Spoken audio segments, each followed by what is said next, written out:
Bonifacio Day. Mga kwento ng tapang at paninindigan ang bibida. Dalawang payo ang ihahatid sa ating payong kapatid. Mula Cavite, isang babae ang lumalaban para mabawi ang kanyang tunay na pagkakakilanlan. Ito ay matapos niyang malamang ginamit ng kanyang pinsan ang kanyang pangalan sa kasal at iba pang dokumento. Tutukan ang kanyang kwento. Sa Isabela naman, isang mister ang naghahanap ng hustisya para sa mana na ipinangako sa kanyang yumaong asawa.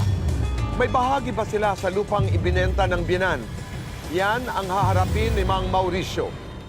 Mula Antique, isang guro ang nagliligtas ng pangarap ng kanyang mga estudyante.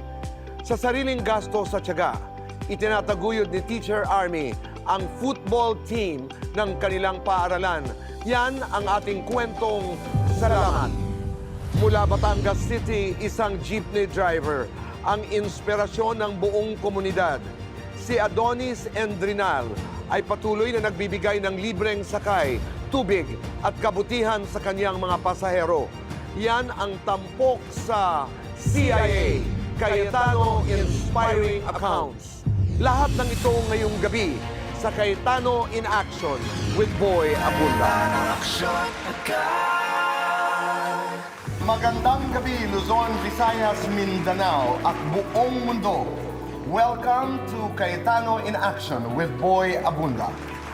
Ngayong Bonifacio Day, inaalala natin si Andres Bonifacio. Nagpupugay tayo sa kanyang tapang na hindi umatras at pusong lumaban para sa bayan. Gaya ng mga kwentong ihatid natin ngayon, mga karaniwang Pilipinong may mabigat na suliranin, pero hindi sila sumusuko. Handa na kami tumulong at makinig. Ito ang Cayetano in Action with Boy Abunda.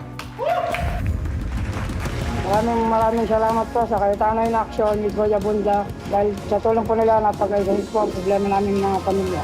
Sinusolusyonan agad ina-aksyonan sa Cayetano in Action at Boy Abunda. Huwag magpapi, alamin ang batas. Kung may legal na kaalaman, may laban tayong patas. Huwag magpapapi, doon tayo sa tama. Dahil sa batas, wala tayong kawala. Cayetano Action agad. Ito po ang tanong ng Pilipino kung saan ang mga katanungan po ng ating mga kababayan ay sasagutin ng ating mga magigiting na abogado. Attorney Marian, maraming salamat muli. Attorney Matt. Hi, Tito Boy. Thank you. At itong mga katanungan ay nanggagaling po sa isang viral post.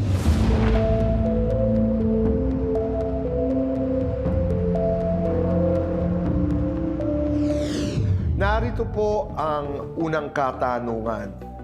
Una muna, anong inyong reaksyon nung nakita nyo ang post na ito? Well, Naawa ako. Oo. Naawa. Naawa ako. Kasi Tito Boy, biruin nyo, isang ama, single father, kailangan pang magnakaw ng gatas para lang may papadede siya sa anak niya, di ba? At makikita nyo na yung sobrang kahirapan nun. It's an unfortunate but Yeah. common occurrence, I think. At saka sa konteksto naman ng mga nagaganap ngayon sa ating bayan, ito mga billions of pesos na nawawala sa flood control projects. Hindi lamang sa flood control, corruption in general.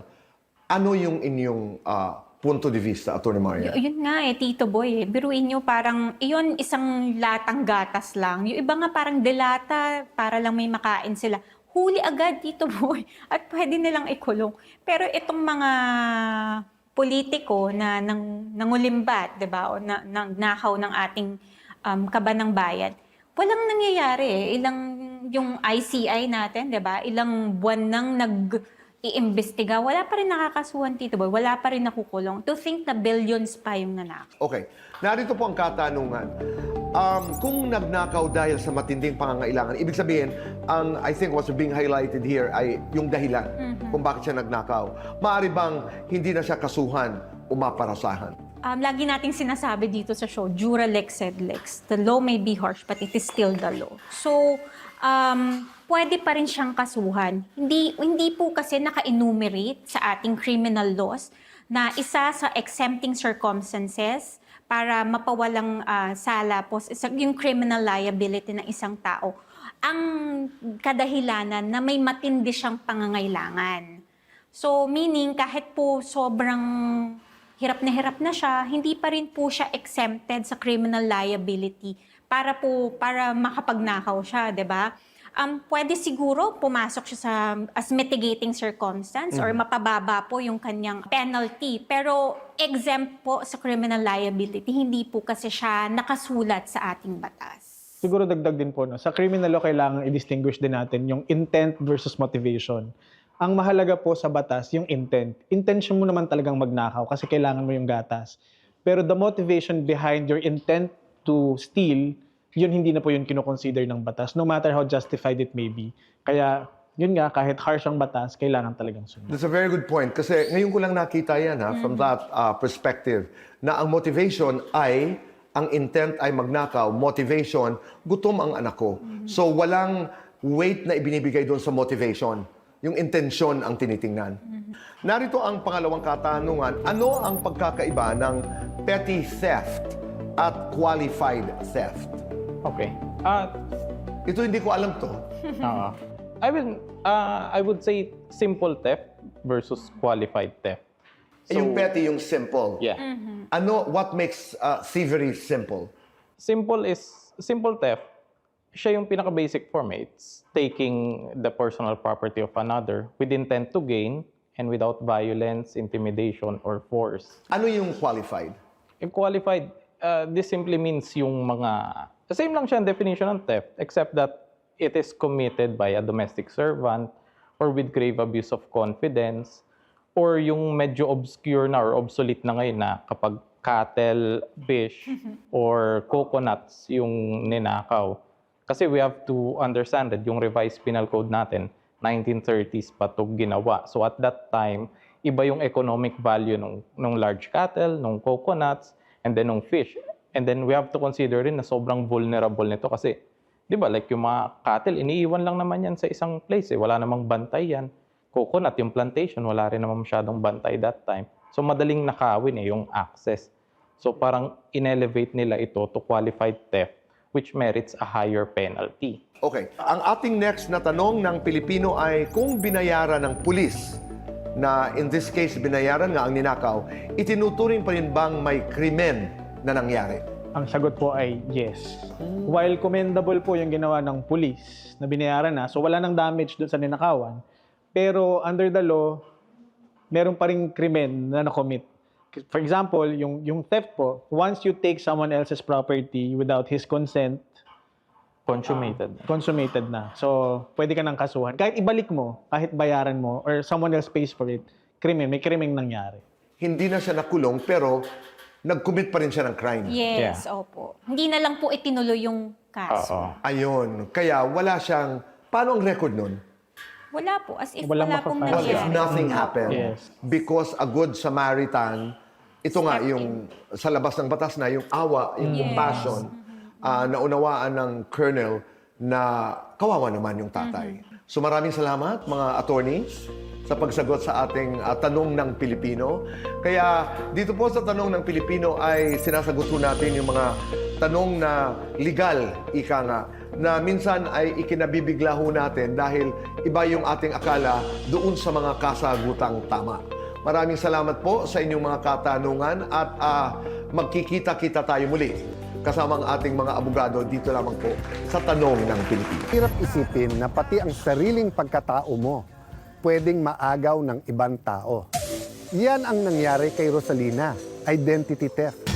Ginamit daw ng pinsan niya ang birth certificate niya para magpakasal. Kaya lumalabas kasal siya kahit hindi naman ito totoo. Ngayon gusto niya nang itama ang record at mabawi ang kanyang pagkakilanlan. Narito ang payong kapatid para bigyan siya ng mga legal na payo. Ate Rosalina, pwede niyo po bang ikwento kung ano po ang nangyari? Nalaman ko lang po kasi na yung nagkuha ako ng sinumat, na kasal na pala ako. Gusto ko lang sana din maayos yung birth ko nga Dalawa kasi kami gumagamit. Sino po ang gumagamit po ng... Yung pinsan ko po nga nakatira po sa bahay namin. Nung kumuha po ako ng sinumarda, magpakasal dapat kami. Kaso, yun nga, married na po nakalagay dun. Kailan po nyo nalaman? 2018. 2018. Pero yung nakalagay pong kasal sa Senomar, kailan daw po nangyari yun? Na Medyo- kasal na pala kayo? Matagal na po nangyaring kasal na. So, maliban dun sa Senomar, hindi naman niya ginamit yung pangalan mo sa ibang bagay? O Ginamit po niya, yung mga anak po niya, bali ako na po yung nanay nga nakalagay. Kasi yun na talaga yung ginagamit. pati sa mga birth certificate nila, ibig niyo sabihin? So, linawin lang natin, birth certificate nyo yung ginamit niya sa pagpapakasal niya at sa iba pa po niyang mga dokumento. Tama po ba? Kaya lumabas sa SEP. Kaya yun yung gusto kong maayos. Pero paano daw po nagamit ng pinsan niyo yung pangalan? Kasi nung time na yun nagpakasal siya, wala pa siyang 18, Ilang taon po siya? mga 17. Di ako so noon mga minor 18 edad ako. pa. So, buntis kasi yan. Pinahiram niyo ba yung Hindi po, birth hindi certificate? po pinahiram. Paano niya nakuha? Sa bahay po kasi siya nakatira. Ibig sabihin, nakita niya lang, tapos yun Yung na yung papa ko daw ginamit. po ang nagsabi nga yun ang gamitin. Pinahiram sa kanya. Kasi sa probinsya ka. Sino Hindi po naman nila. nagsabi na pinahiram sa kanya? Yung pinsan ko po, Siya lang po yung nagsabi? Or inamin po ba ng tatay niyo na siya yung nagbigay sa pinsan? hindi na po sila kasi hindi na kami nagkaintindihan dahil galit na po siya kasi si Papa daw. Yung Papa ko naman, ayaw rin naman aminin. So ang nagsasabi lang na pinahiram sa kanya, Yung siya lang din, yung pinsan mo lang din. So, anong naging reaction nila nung... Siyempre, kinumpronta mo sila nung nalaman Sabi niya, magpalit na lang daw po kami ng pangalan. Pero sa mga anak niyo po, ang gamit pa din yung birth certificate niyo sa registration. So, lumalabas po, yung anak po niya at anak niyo, magkakapatid. Magkakapatid. Parang ganun po. So bukod po sa inyo, sa pamilya niyo, sino po pong nakaalam nitong issue na ito? Yung mama ko po at saka mga kapatid ko. Tapos gusto naman nilang maitama yung nangyaring mali. Kaso di nga namin alam paano ayos. Mhm. Kasi ang pinagpipilitan po niya, magpalit daw kami ng pangalan. Kasi may mga apo na nga po siya. Pero nakalapit na po ba kayo sa barangay o sa kahit Lapit ano na pong... po daw sa barangay, kaso lang hindi rin alam kung ano. Kasi gusto daw ipaanal, wala naman daw silang pera paano. Sa munisipyo po ba nakapunta na kayo? Ano po yung... Pinapagalitan lang din daw po sila, bakit daw ganun. Pero wala pong sinabi na proseso na dapat nilang sundin para maitama yung... Wala po. Walang Wala po. sinabi din. So, ano po yung gusto niyo pong mangyari talaga? Gusto ko sana maayos yung hindi ko nga alam kung paano ba yun ayusin yung ganun. Kasi gusto niya ako ang magpalit ng pangalan. Tapos nung sinasabihan ko naman siya hindi pwede, hindi rin daw pwede nga siya magpalit ng pangalan. Pero kailan niyo babalak magpakasal, Ate Rosalie? Kahit naman hindi na sana kami maayos ko lang yung birth ko. Kasi nga minsan kumukuha pa ako ng PhilHealth at saka hindi ako makakuha dahil Ginagamit na rin na. pangalan. meron nang kumuha. Siya na rin yung gumagamit ng PhilHealth. So ano po yung ID nyo na pagkakakilanlan ng kayo bilang Rosalina na hindi pa niya nakukuha? Yung TIN ID po Teen at saka ID, ano pa po? voters. May national ID na po ba kayo? Passport po. Ang meron lang po sa kanyang nakapangalan na sa ilalim ng pangalang Rosalina ay yung marriage certificate At saka, tsaka PhilHealth membership. Sa pagkakaalam nyo, yun pa lang pong dalawa na yun. Yun po ang alam ko. Sa ganyang kaso po kasi, ate, no, na pag ginamit ng isang tao ang inyong identity, no, at nagpakasal sa iba, hindi kasi siya papasok sa annulment. Kasi merong kaso, di ba, Attorney Mark, Republic versus Olaybar, na sinabi ng ating Korte Suprema na ang dapat na remedy dito is mag-file ng correction of entry under Rule 108 kung saan babaguhin lang yung nakasulat na entry doon sa marriage contract. Linawin po natin, no? Kasi parang yung takot yata ng pinsan nyo, walang paraan kundi magpa-anal siya.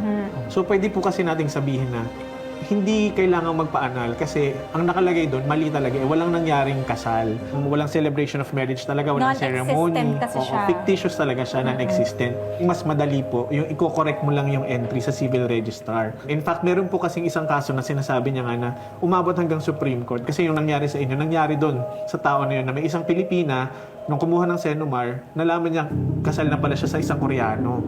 Ginamit lang yung pangalan niya. So, ang ginawa niya po, nag-file nga po ng petition na under Rule 108, pinakorek niya lang kung ano yung records niya sa civil registrar. So, inalaw po yun ng Supreme Court. So, sa palagay po namin, yung kaso niyo, parehong-pareho. ng nangyari doon. So, hindi po dumaan yun ng annulment, kinorek lang po yun sa civil registrar, sa RTC, sa Regional Trial Court, kung saan po nakarehistro yung kasal ng pinsan nyo. So, doon nyo po yun ipapa-correct. Sa annulment kasi, ipapawalang bisa mo yung kasal. Sa nangyari kasi sa inyo, wala naman talagang kasal sa simula pa lang. Kasi wala ka naman doon, di ba? Hindi naman ikaw yung umarap doon sa pare or sa solemnizing officer. So wala talagang kasal na nangyari. You have to go to court pa rin. Pero kahit sa special annulment. proceeding mas lang. mabilis. Special proceeding naman siya. So in that way, pwede ho namin kayong matulungan. For example, doon sa mga kailangan na dokumento para lang mapadali yung pag-process yun ng requirements para makapag-file kayo ng petition. At sa siguro, payo na rin sa pinsan mo, no? Kung ang takot niya ay mapapawalang bisa ba yung kasal niya, magiging illegitimate ba yung mga anak niya. Kasi sa pagkakaalam ko, sabi niyo kanina, kaya lang naman ginamit yung pangalan niyo kasi nung panahon na nagpakasal siya, minor de edad siya. So ngayon naman nasa hustong edad na, para maitama yung mga nangyari, pwede naman siya magpakasal ulit ngayon na nasa hustong edad na siya. So yung mga anak niya, pati yung mga apo niya, malilegitimize naman. Ang mangyayari lang, yung pangalan na malalagay sa bagong marriage certificate niya, kung magpakasal siya ulit ngayon, siya na mismo. So wala nang madadamay tulad mo na mali naman pala talaga yun. So, wala dapat siyang ikabahala. Wala namang mawawala except that uulitin niya lang yung proseso ngayon sa tamang paraan na ikakasal lang ulit. Oo. So dapat malaman niya yun. Makipag-cooperate siya sa'yo sa pagkukorek ng mali sa civil registrar. Tapos yung PhilHealth naman din niya. Yung PhilHealth itama. registrations, pwede rin maayos yun. Kailangan lang ata mag-present siya ng si Ate Rosalina ng mga dokumento na nagpapatunay na siya talaga si Rosalina Madrid at hindi yung pinsan niya. Let's say, mauna yung court order dun sa Oh, yun. correction. Pwede din. mong ipakita rin sa PhilHealth yun. Kasama And kung may iba ka pang madiskubre na ginamit niya yung identity mo para maging member doon or what, pwede rin natin ipakita as pruweba yun na hindi siya etong tao na to dahil ako yan. So in that way, makokorek or makakancel yung kung ano man yung ginamitan niya. Saka siguro bigyan din natin ng babala yung mga nanonood, no?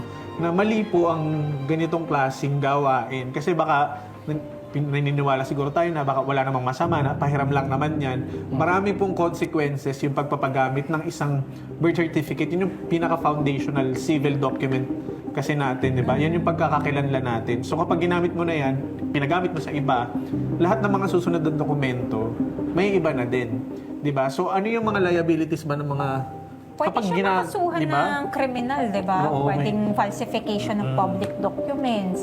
Pwede din pumasok sa usurpation of civil status. Tsaka kung ginagamit niya pa rin yan, pwede siya maging cybercrime, di ba? So, ilang taon na po ba siya ngayon? Sa 40 plus na. Oh, 40 plus May apo po. na nga doon. May apo na. So, dapat po, matanda na, nasa hustong edad, sana itama na po ito. Mali na ito. Sa totoo lang, parang lumalabas kasi na legitimate children niya yung within the marriage, 'di ba? Yung kasal doon sa asawa, yung sa pinsan. So yung mga anak doon, syempre, yun yung legitimate children. Yung mga anak niya ngayon, na totoong anak niya na outside the marriage, 'di ba? Illegitimate siya. Sa hatian kasi ng mana, 1/2 lang ang makukuha ng illegitimate children versus doon sa legitimate children. So, may mga ganun pong komplikasyon niya. So, dapat ma-realize din po yun ng pinsan niya. Para naman, sa kapakanan ng mga anak niya, sana maisip niya rin po yun.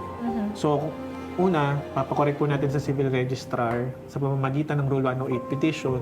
Kung gusto niyo pong kasuhan pa yung pinsan niyo, pwede pa po ng mga kasong kriminal. Pero pwede naman kausapin muna. I-explain lang natin sa kanya. Baka kasi ang nasa isip niya naman okay lang yung nangyari. Dahil nga ang solusyon niya, pagpalitin na lang yung pangalan. Pero kasi may consequences yun. Hindi natin pwedeng itama yung mali ng mali na naman. Tutulungan po namin kayo. Nakarehistro yung kasal saan po? Cagayan de Oro. So, doon po kayo humingi ng Senomar. Doon po sa, may barangay pa po. Don Carlos Bukidnon. Kasi doon So- ipafile yung petition. Ano po yun? Kailangan ko pang umuwi ng probinsya na. Ganun po ang mangyayari. Kung saan po rehistrado yung kasal, o doon po kasi magfa-file ng petition. Kasi sila yung nakakaalam ng record niyo ron eh. At sila din yung magtatama nun kasi sila yung nagrehistro. Pero kahit naman malayo siya, tutulungan ho namin kayo, titignan namin kung ano pang guidance yung maibibigay namin sa inyo. At least kaya pang ayusin, i-reverse yung damage na nangyari. Salamat po ulit, Ate Rosalina, and sana, kumbaga, marami kaming nalinaw dun sa problema nyo and tutulungan pa ho namin kayo. Salamat din po. Sinamahan ng Team Cayetano in Action with Boy Abunda si Rosalina sa Public Attorney's Office na agad na nagbigay ng endorsement para masimulan na ang proseso ng pagtatama ng kanyang mga records at mabawi ang kanyang pagkakakilanlan. Ayon sa Supreme Court na dapat na gawain pagka may mga ganitong klaseng kaso ay dapat mag-file ng Rule 108, Correction of Entries, sa place kung saan narehistro yung nasabing kasal. Sa kahit anong kaso, ang number one is yung pagkalap ng ebidensya. Para mabawi mo yung identity mo, mag-ready ka na. Kasi i-ready mo na yung mga ebidensya, patunay ng pagkakilanlan mo. Tapos, pumunta ka na ngayon doon sa agency na concerned. Parang masaya na nga, parang nakakatakot. Kasi umpisa pa lang, hindi ko pa alam kung anong mangyayari. Yung binigay po niya sa amin na endorsement na para mailapit po ang asapaw, malapit sa amin. Pasalamat po ako sa CIA, Ate Pia at saka kay Kuya Alan, kay Tito Boy Abunda. Alam mo, galing pang Isabela, itong Simbang Mauricio na humihingi sa atin ang tulong. Bakit? Ano bang naging problema nila? Kasi yung mana na dapat para dun sa yumao niyang asawa, ibinenta ng kanyang biyenan at parang naglahong bula. Yung subig sabihin, yung mana dapat nung asawa ni Mang Mauricio na si Aling Marisa, parang bigla na lang nawala. Gano'n na lang. Kasi binenta ng biyenan. At ang masakit pa doon, meron silang pag-uusap sa barangay na bibigyan dapat si Aling Marisa ng mana mula sa ari-arian ng kanyang tatay. Kaya lang, nung namatay ito, parang nakalimutan na lang. So, kaya pala humihingi ng payo ngayon sila Mang Mauricio kasi gusto nilang malaman kung paano ba nila mababawi yung karapatang nawala doon sa asawa niya para na lang doon sa mga anak nila. Correct. At para maging maayos ang lahat sa legal, makuha nila yung para sa kanila. Alam mo, mas mabuti pang gawin natin. Pakinggan natin yung magiging payo sa case na to nila Ate Pia tsaka ng mga abogado niya. Ang mahadya. Marami tayong Kuya Mauricio, welcome po sa show. Kumusta kayo? Okay po. Pumunta yata kayo dito dahil meron ho kayong hihingin payo. Yes po. Okay, kasama po natin si Attorney Mikey, si Attorney Ben, at si Attorney Sari. Sisikapin po namin na makapagbigay ho sa inyo ng payo. Yes. So, kwento niyo po sa amin, ba't kayo napunta dito? Yung biyanan ko, nagbenta kasi ng lupa. Ang halaga ay 1.3 Milyon. Yes yung po. biyanan nyo, tatay ng asawa Yes nyo. po, ate. Binenta niya yan, patay na yung asawa nyo. Tama ba? Yes po. Kasi buhay pa yung biyanan nyo no? Yes po, ate. Oo. Okay, sige. So, nagbenta po si biyanan. Anong problema natin dyan? Ang problema nga doon, ate, mabibigyan sana naman yung anak ko.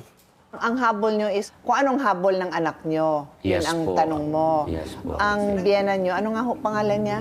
Bartolome Oreña Senior po. Nagbenta si Bartolome. Ilan po ang anak ni Bartolome? Bali, 7 lahat. Ate. 7. Tapos yung kanyang asawa, yung nanay ng asawa mo, patay na. Yes po. Patay na, di ba? Okay. Patay. Itong lupa, sino ho ang may-ari? Sa kanilang dalawa yung Sa kanilang biyanan. dalawa, Yes okay. po. So, tingin ko ang issue natin ngayon is inheritance or succession, sa madaling salita, mana, no? So, unang-una pag-usapan natin sa mana, in this case, lupa, no? So, sino ang may-ari ng property, ng mamanahin? Tapos, sino ba ang mga eredero nung nagpapamana? So, ang pinag-uusapan natin ay isang lupa. Ito ay pag may-ari ng mag-asawang Bartolome at Lourdes. Namatay na si Lourdes. Yes. May 7 anak. So, unang-una, anong parte ng property ang pwede nang mapapamana? Ate Pia, since ang property po ay conjugal property or pagmamay-ari ng mag-asawa, tigkalahati po sila. So yung kalahati lang ng property na pertaining doon sa namatay, yun lang po yung ipapamana sa mga anak. Okay, kasi yung kalahati, buhay pa ang may-ari. Yes po, ate. Okay. So yung kalahati noon, ang mga eredero ay sino? Yung mga anak po, kasama po yung asawa niya. So 7 anak at yung asawang buhay pa. Yes. Okay. So, nung binenta ni Bartolome yun, ibig sabihin yung parte niya, binenta niya, karapatan niya yun, ha? Pwede ba niyang ibenta? Pwede, Ate Pia. Pwede. Kasi siya may-ari nung kalahati niya. Pero yung kalahati, ang nagme-may-ari ay yun ngang 7 plus siya. So, 1.3 million. Ang kalahati ng 1.3 million ay 650,000. Kanya yun. Bahala siya kung anong gagamitin niya doon. Pero yung 650, paghahatian po ng 7 plus 1. So, ang asawa nyo ay 1 sa 7, di ba? Yes po. So, divided by 8 na si 650. So, more or less, that is 81,000. Karapatan ng bawat isang sinabi ko. Yung kwarta na nakuha niya pagkabenta, kanino ho ba na ibigay? Binigay niya dun sa Bartolome Jr. So, iisa lang yung anak na nakakuha? Bali 3. Okay, so karapatan po nung 4 pa na anak at ang tumatayong eredero naman ng asawa nyo na isa sa anak, Yes. kayo po at mga anak mo. Ilan ang anak nyo? 2 kayo. So iba na yung, iba pa yung hatian nyo. Kumbaga aangkinin nyo na yung mga karapatan nung yumaan yung asawa bilang eredero ng kanyang nanay. So, kaya nyo hong ilaban yan. Nabanggit nyo ho ba sa inyong biyanan na may karapatan ho kayo dyan? Yes po, ate. Ano mo sabi? Sunod-sunuran kasi yung biyanan ko na... Matanda na rin ba? sunod-sunuran dun sa anak niya na junior. Okay. Siya ang nag-ano lahat yung... ibinangko nila yung pera. Tapos pag kailangan yung junior yung pera, siyang nag-withdraw. Okay. Kuya Mauricio, pwede namin kayong matulungan kasi lahat naman ng legal issues, nadadaan yan sa tamang pag-uusap. So yung show po na Cayetano in Action with Boy Abunda, pwede kayong samahan para makipag-usap dun sa mga kapatid po ng yumaon yung asawa. So pag hindi yan naayos sa mabuting usapan, ito talaga sa batas, ito dapat ang natanggap nyo, pwede na tayong dumaan sa legal na proseso. Hindi po talaga ina-advise na magkorte, magkaso. Mas maganda talagang maayos siya sa labas ng korte dahil baka yung amount na makukuha nyo doon na 81,250, mauubos nyo pa sa pagbabayad ng mga legal fees.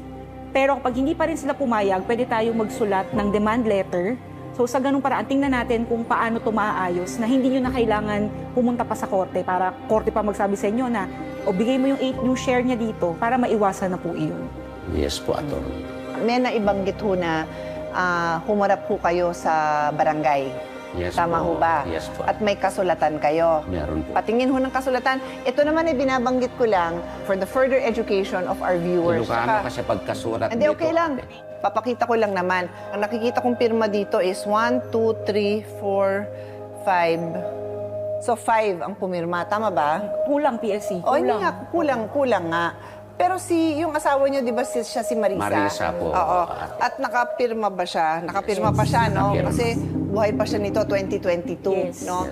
May sinasabi dito na pagkasunduan na kung sa hinaharap ay maibenta na rin ang lupa, nagdesisyon sila na si Ginoong Ominya Jr. ang magiging prioridad.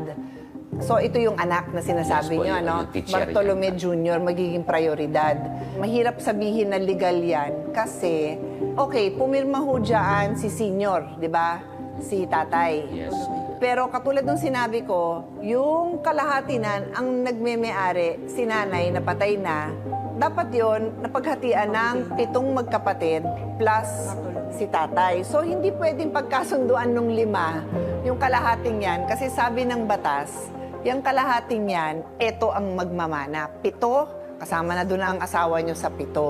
So, yung kalahati dito, hindi na nasunod yung batas.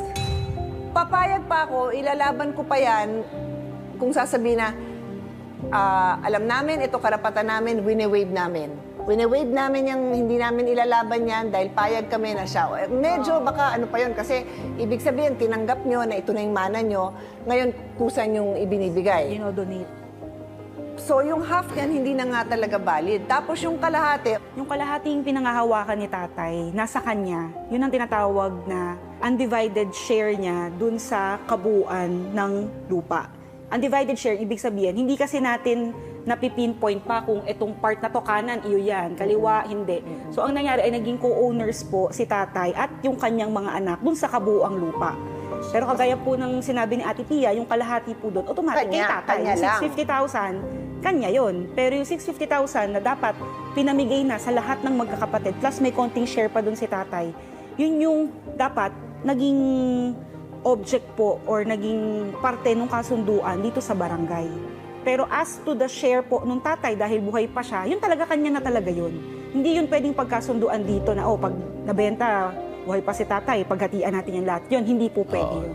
Yun ang tinatawag po kasi sa batas natin na hindi ka pwedeng mag-enter into a contract na ang subject ng kontrata mo ay future inheritance.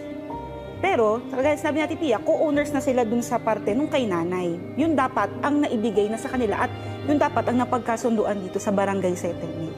Ito pa yung panglas na ginawa yung teacher na bayaw ko. Na binibigyan kami ng 10,000. Tapos, dun sa kabuuan, 10,000 ang sa inyo. yes po ate, binibigyan kami 10,000 tapos may kondisyon pa dyan. Ano yung kondisyon? Ang kondisyon dyan, parang nakuha na raw namin yun, mana ng Quitclaim. Parang yes po, quitclaim. attorney. Oo, na parang okay na kayo dyan, Yes tama po. na. Oo, pero hindi ko naman tinanggap ate kasi parang mali naman yun. Opo. Tama ho yung instinct nyo na mali ho yun. Kaya ang importante is harap ang CIA sa pamilya nyo. Kung nanaisin nyo, tutulungan namin po kayo na maipaliwanag din sa kanila. Minsan mahal din na kumuha ng abogado. Kaya ang CIA very proud po na meron tayong mga abogado na handa kong tumulong sa inyo. Maraming salamat. Walang anuman po. Sana ho nakatulong kami, makabawas ho sa perwisyo ninyo. Huwag nyo nang isipin dahil nasa tama ho kayo, umasa ho kayo na gagalingan natin ang pagpapaliwanag sa mga kamag-anak ninyo para maliwanagan po ang lahat. At sana yung mga nakikinig na may ganitong sitwasyon, yun din ho ang tandaan nyo, no? Yung mga nabigay namin ng mga pointers, pati ho sa mga barangay na napakasipag na mag-areglo ng mga gantong kaso, pero yun nga, hindi ho pwedeng pagkasunduan yung future inheritance. At ingatan din po natin na yung property, lalo na pag may asawa, tandaan nyo ho, yung kalahati dun sa isang asawa, yung kalahati dun sa kabilang asawa. Medyo iba pa ho yan pag hindi mag-asawa. So, case to case din po yun. Dun ho pumapasok talagang trabaho ng abogado. Maraming salamat po. Salamat sa tiwala. Thank you po. Nagpadala ang Cayetano in Action ng demand letter sa ama ng yumaong asawa ni Mauricio na si Bartolome Oriña Sr. Umaasa ang programa na agad na sasagutin ni Bartolome Sr. ang demand letter para magkaroon ng bahagi sa ari-arian ang mga naiwang anak ni Marisa. Tututukan ng programa ang kasong inihingi ng legal advice ni Mauricio. Dala ang pag-asang ito'y mauuwi sa isang maayos at patas na pagtatapos. Nagsimula bilang accounting and commerce staff si Teacher Army pero kalaunan napagtanto niya na nasa pagtuturo talaga ang kanyang puso. Pero hindi lang sa loob ng classroom natatapos ang pagbibigay niya ng kaalaman dahil isa rin siyang coach ng mga kabataang atleta ng San Jose Antique. Paano nga ba tumatayong isang ina si Teacher Army sa kanyang mga student athletes? At paano niya sila tinutulungang maabot ang kanilang mga pangarap? Ating alamin dito sa Salamat. So excited na naman na nandito tayo sa Salamat segment natin na kung saan kasama naman natin ay si Teacher Army or during the time na wala siya sa loob ng classroom, it is Coach Army. Yes, so thank you so much for joining us and getting in touch with us. Thank you po. So now I know that you have a team of 15 players, no? Yes po. Mga lalaki. Si Senator Loren, taga Antique, of course. Yes po. And I'm sure full support siya dito sa advocacy ng CIA with BA along with Kuya Alan, Tito Boy, na palaguin pa natin ang partisipasyon ng mga kabataan sa sports. So, we actually sent one of our coaches there, si Coach Melvin. Holistic yung approach niya, although specific si Coach Melvin sa running and triathlon. Pero dating football player si Coach Melvin, kaya I'm sure makakatulong din siya. And kami naman, kahit anong magagawa namin to support yung mga katulad nyo na on the ground, na nag-aasikaso day-to-day. Imagine, pati pagkain ng mga bata, pinoproblema yun. Alam ko yun ha, kasi ako ay soccer mom. Ang mga anak ko ay football player. And because of that, parang naging ampon ko na rin yung mga teammates nila na taga-probinsya. Tapos dito nag-aral sa Manila, sa UP. So, ang dalas ho niya nasa bahay namin. Kaya, I know what it's like na mag-alaga, magmahal, at isuportahan ng mga athletes natin. So, ano tingin mo ang biggest need ninyo? Actually, yung playing venue talaga. Kulang yung playing venue ng mga bata. At saka yung talagang equipment. Nagre-reach out ako sa mga mag-sponsor sa bola. Tapos nakikita ko yung mga bata nakapaalang. And for some of them are using their rubber shoes na ginagamit sa school. Yun din ang ginagamit nila sa practice. So, that's kung very titingnan common ko, in the province. Kung titingnan ko, hindi naman yung ganong gamit, di ba?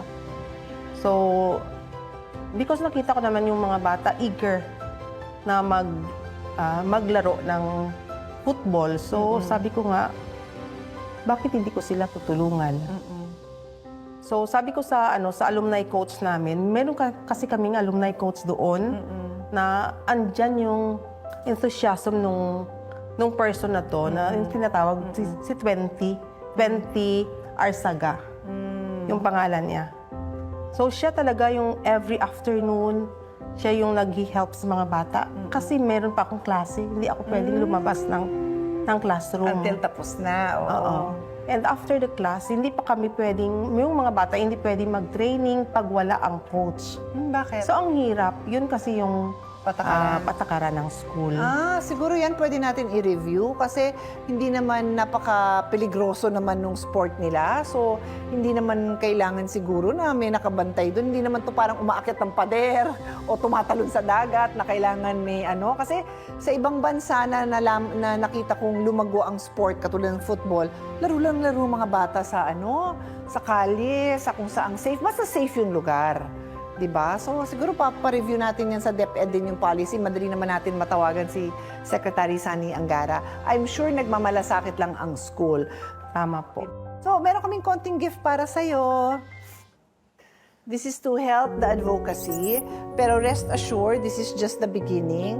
Off the air, kausapin ka pa ng team natin para alamin kung ano pa yung matutulong natin para masuportahan ang efforts mo for the youth sa pamamagitan sa pagsusuporta sa kanila sa football or for that matter kung may iba pang sports. Kaya nga panay ang tanong ko na asan kayo? Malapit ba kayo sa University of Antique? Kasi na ocular inspection na yan ni Coach Melvin at alam na natin kung ano yung mga nandun ng mga facilities. Kaya for me naman, make the best out of the facilities that are available para tuloy-tuloy din ang pag-progress nating lahat. And thank you so much for everything that you do. God bless you. Thank you so much. God bless po. Sana na-inspire kayo sa kwento ni Army. Imagine all the way in Antique, in a town na nakita lang niya yung desire ng mga bata to play. Kids have the innate desire to play. As parents, educators, LGU officials, harapan natin ng way kasi napaka-healthy ng hobby na yan na engaging in sports. It will be lifelong learning for them, not just to learn that sport, pero ma-apply nila yung lessons nila in sports. Matuto kang matalo, matuto kang manalo, humble ka pa rin, masipag ka. Lahat yan magagamit nila as responsible citizens of our country. Thank you, Army. Thank you so much.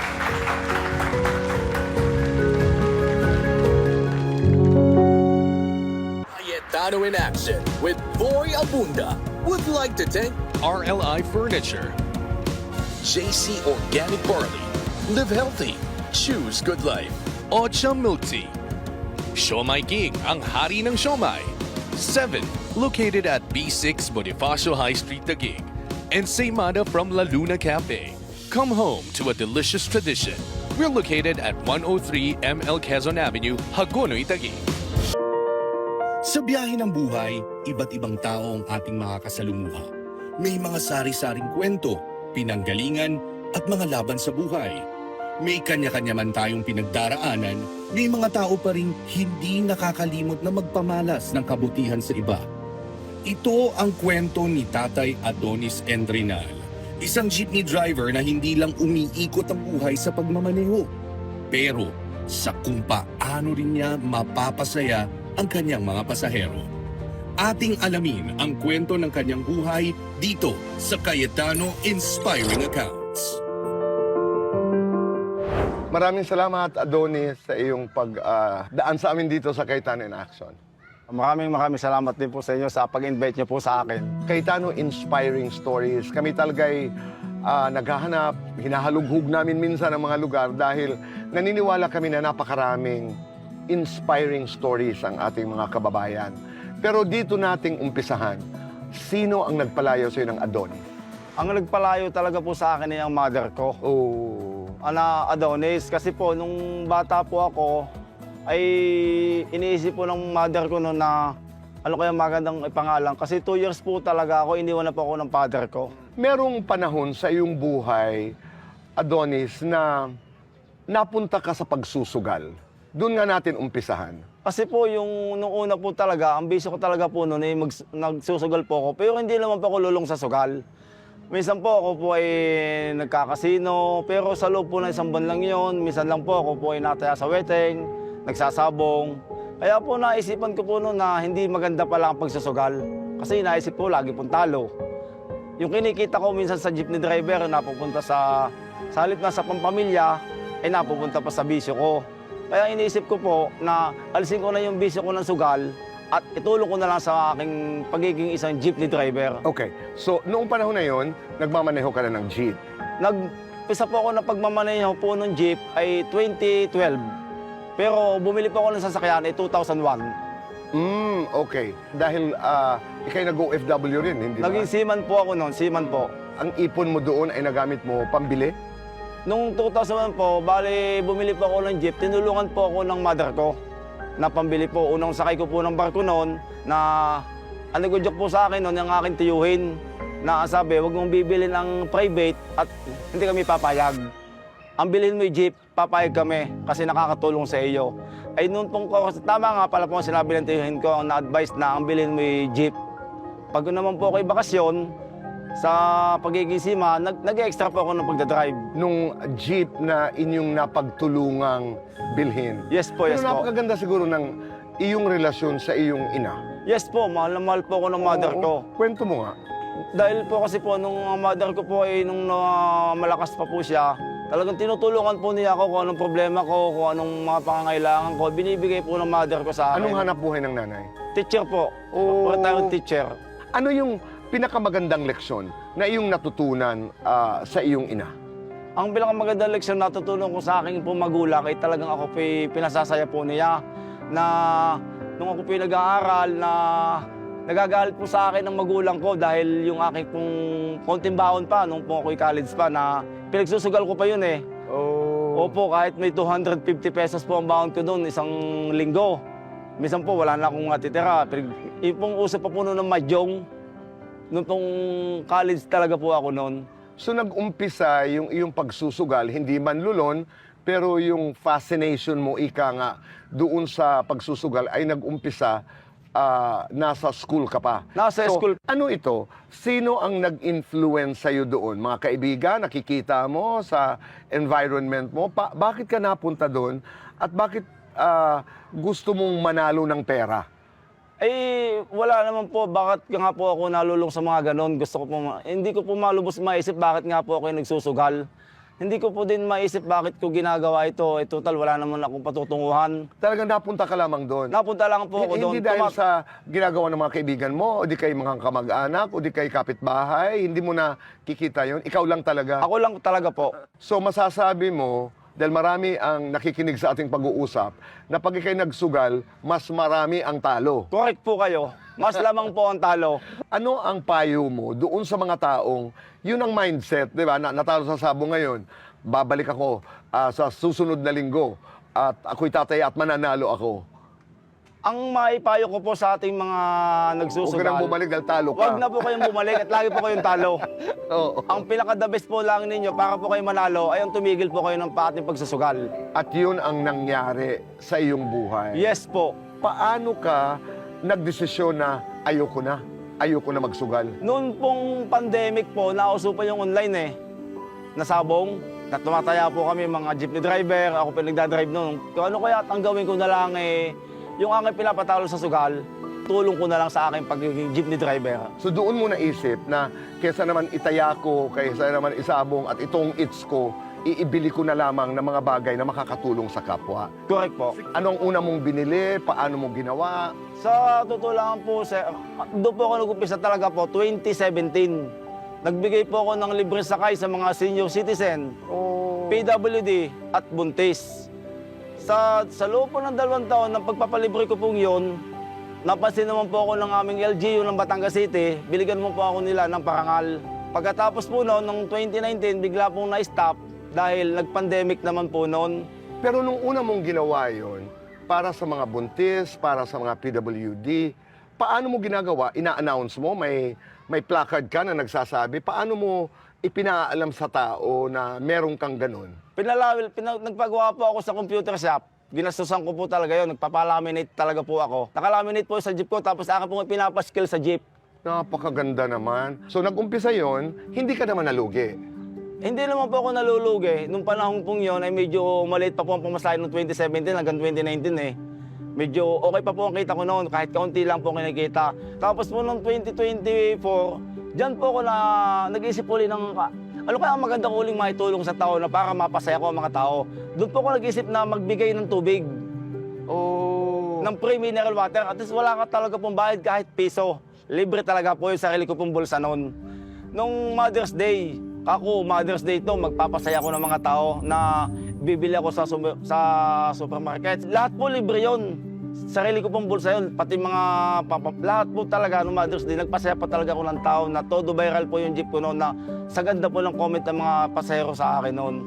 Oo, dahil hindi lamang libre ang tubig, ang pamasahe lang ang... Libre po yung Mother's Day lang po, lahat po Mother's Day. November, nag-isip na naman ako ng paraan kung anong pagpapasaya sa mga tao. Yun naman po, 2024 ng November, nagbigay naman po ako ng kada buwan, lahat po ng mga may birthday ng may buwan na yun, libre. Napakaganda naman. Kumusta naman ang kita mo? Ay di, pinagbabudget ko lang po yung kita ko. Ay ito, para hindi sa nagre-reklamo si Mrs. Hindi naman po. Dahil mga bayarin po sa mga bahay, kahit po paano, nagagawa ko din ng paraan kahit wala po kaming ipon na pinagkakasya ko po yun. Pagka po wala, minsan po may natutuwa pa po ako, sir, nagbibigay po sa akin ng sponsor ng tubig. Diyan po ako natutuwa. Na hindi ko po mga kilala, mga OFW, mga pasahero. Hindi ako lumupituan-tuwa na ako'y napapaiyak na ay ayos, hindi na ako bibili ng sarili ko sa bulsa manggagaling at galing na sa mga tao. Yun po, pagka naubos na po yung sponsor ng tubig, di sa akin na pong bulsa, pinagbabudget ko po. Pwede talaga tayong magtulungan. Pwede talaga tayong gumawa ng sarili nating mga hakbang para mas maganda ang ating buhay. Ano ang iyong mensahe sa lahat ng mga nanonood ngayon sa ating kwentuhan? Ang mensahe ko po sa mga nanonood ngayon ay sana kahit sa kaunting paraan kayo po magpasaya sa mga tao. Doon po sila kahit sa kaunting paraan magbigay po tayo ng tulong. Kung mayroon po kayong kakayahang magbigay ng tulong, magbigay po kayo sa mga nangangailangan. Ako'y sigurado na proud ang iyong ina. Yes po. Hindi, napakaganda dahil ang daming maaapektuhan nitong kwento mo na hindi ka kinakailangan maging bilyonaryo para makatulong sa kapwa. Yes po, hindi ko po kailangan maging bilyonaryo, maging mayaman. Ang kailangan po tayo magpasaya ng mga tao. Inuulit-ulit mo yan, magpasaya sa kapwa. Yes so po. hanggang ngayon patuloy pa rin na ikay nagmamaneho? Patuloy pa rin po magmamaneho hanggat kaya ko po magpasaya ng mga tao, gagawin ko po ang pagpapasaya sa mga tao. Hindi na po mawala sa akin yan bilang isang jeepney driver. Mabuhay ka. Mabuhay Hindi po. ka lamang adonis sa panglabas, adonis ka sa iyong kalooban. Salamat po. Maraming salamat sa iyong pagdaan sa amin dito sa Cayetano in Action. Salamat po sa inyong pag-invite din po sa akin at maraming salamat po sa Cayetano in Action at sa buo po ng staff. Maraming salamat po sa iyo. Hindi ko po ito malilimutan hanggat po kayo nabubuhay dito sa mundo. God bless you po sa inyong lahat sa mga staff. Maraming salamat. Sabay-sabay nating sabihin, mabuhay si Adonis 1, 2, 3. Mabuhay si Adonis! Salamat po. Salamat po. Andito ulit tayo sa ating Attorney Yes or No. Maritim, ano ang mga tanong na meron kayo para sa amin? So yun, hi Attorney Mikey, Attorney Ben, and Attorney Sari. So first question po ang nagpapatanong ay isang babae, isang private employee po siya ng high-profile law firm. So ang question niya is, makatarungan ba na tinanggal ako ng ganun-ganun lang dahil hindi siya pumasok ng Sunday? So ganito po yung context. Nagkaroon siya ng rule sa sarili niya na parang hindi ako papasok ng Sunday dahil nakaka-stress mag-work from Monday to Saturday. So syempre nakakapagod nga naman. So parang sabi niya, at all cost, hindi ako papasok ng Sunday. So may pagkakataon na tinawagan sila ng boss nila na you need to report to work dahil may nasirang pipe sa office. So nagbabaha. Yung mga importanteng documents kailangan natin i-save. Sabi niya ganyan. So parang sabi niya, nagmatigas siya. Parang ayoko nga mag-work. Papapasukin niyo ako, paid ba yan? Kahit triple pay to double pay, di ako papasok. So ganito po nangyari. Monday, pumasok siya. Ang linis ng desk niya. So naisip niya dahil baka nagbaha lang or dahil nga may nasirang pipe, baka nilipat yung gamit niya or tinabi para wag mabasa. Na nagtanong siya sa admin, sinabi daw sa kanya na ano inalis ka na kaya tinanggal na po yung mga gamit mo kasi hindi ka pumasok kahapon. So, parang syempre siya, gulat na gulat siya, parang ganun lang ba yun? Tatanggalin ako? So tama po ba yun? Yes or no? Ang sagot ay no. Hindi tama na bigla na lang siyang tinanggal sa trabaho. Pero based sa kwento mo, ang masasabi ko lang, sana all may rule na bawal mag-work ng Sunday. Sarili. Kahit bumabaha na yung kumpanya, push pa rin siya dun sa rule niya. Pero ayon sa batas kasi natin, sa totoo, pwede talaga siyang papasukin ng weekend. Kasi under the labor code, lalo na kapag may emergency situation or any special circumstance na kailangan ng presensya mo doon para ma-prevent yung any loss or damage doon sa kumpanya mo, pwede ka talaga papasukin. Ang problema lang doon sa tanong or sa case na shinare mo sa amin, hindi siya nabigyan ng due process of law. Kasi under the labor code, kailangan bigyan siya ng 2 notices and bigyan siya ng chance na makapag-explain. So yung first notice, pag binigay yun dun sa empleyado na yun, dapat nakalagay doon na, ito yung violation mo, hindi mo kasi ito ginawa, kaya anong rason mo dyan? So yung second doon is hearing, pwedeng ipatawag siya sa kumpanya or bigyan lang siya ng pagkakataon na kahit isulat niya yung explanation niya dun sa pinapatang sa kanya na mali niyang ginawa.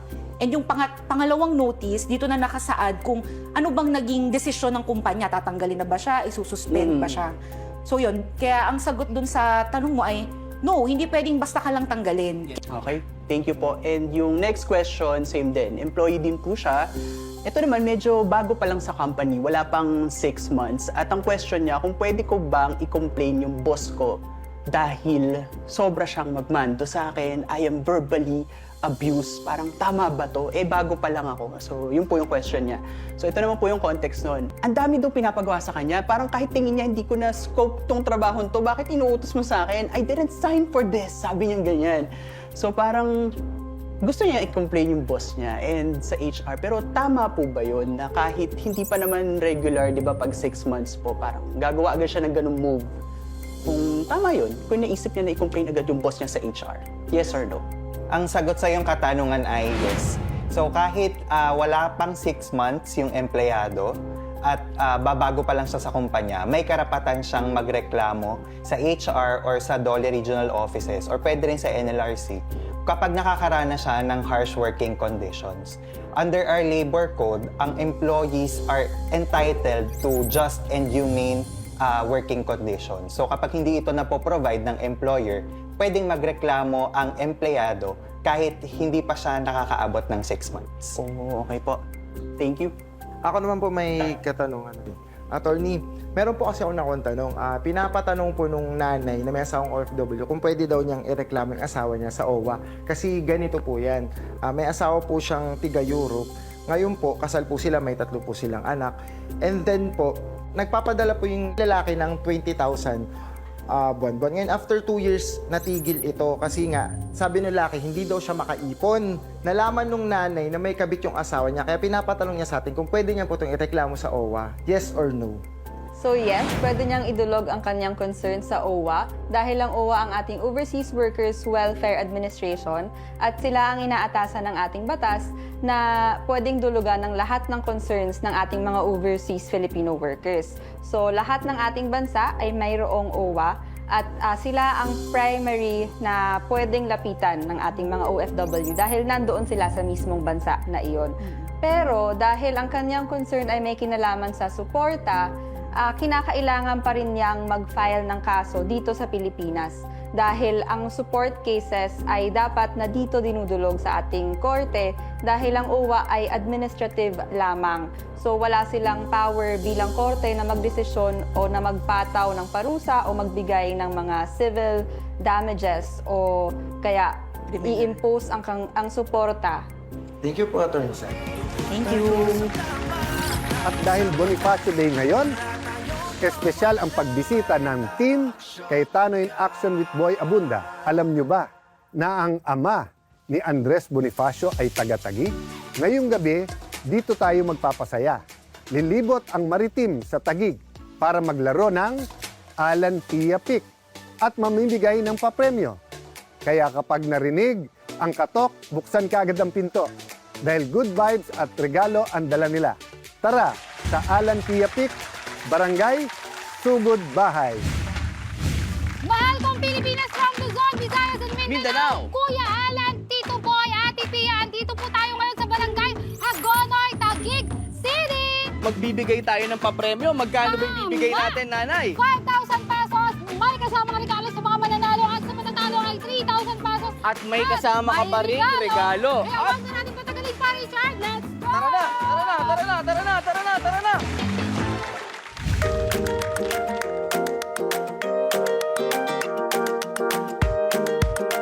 Alan Pia Pick, 3,000 pesos. Alan Pia Pick. May 3,000 ka pa rin? Wow! Panalo pa rin! Alan Pia Pick, 3,000 pesos. And Alan Pia Pick, 5,000 pesos. And Alan Pia Pick, 3,000 pesos. At meron ka pa rin regalo. Magandang araw, Barangay Ligid Tipas ng Taguig City. Kaya naman, wag na natin patagalin to. Tara na! Let's go!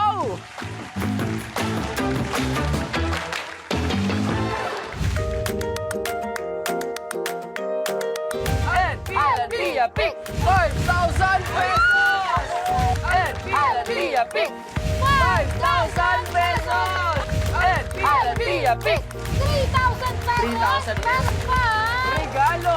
Alan Pia Pick, 5,000 pesos! Alan Pia Pick, 5,000 pesos! At meron ka pang regalo!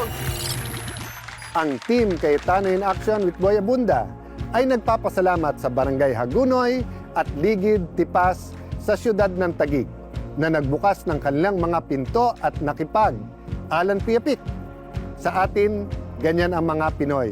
Bukas puso, bukas palad, at laging handa sa anuman darating, lalong-lalo na kung ito ay saya at papremyo. Bago ako magpaalam, babatiin ko muna si Casto. Talagang parang second father ko yan. In fact, nasabihan ako ng tatay ko before, si Castolo bang yung tatay? So si Castolo talagang nag-aalaga sa akin. Nag-umpisa yan na hardinero, driver, tapos nag-aalaga ng buong pamilya na. Happy birthday, Casto. We love you. Happy birthday! Anyway, so magpapaalam na tayo at ipapaalala ko ang laging sinasabi ng aming yumaong ama. Huwag magpaapi. Alamin ang batas. Dahil kung may legal na kaalaman, mas mailalaban ang ating karapatan. At doon lamang tayo sa tama dahil sa batas, wala tayong kawala. See you next week. Dito lamang po sa Cayetano in Action with Boy Abunda.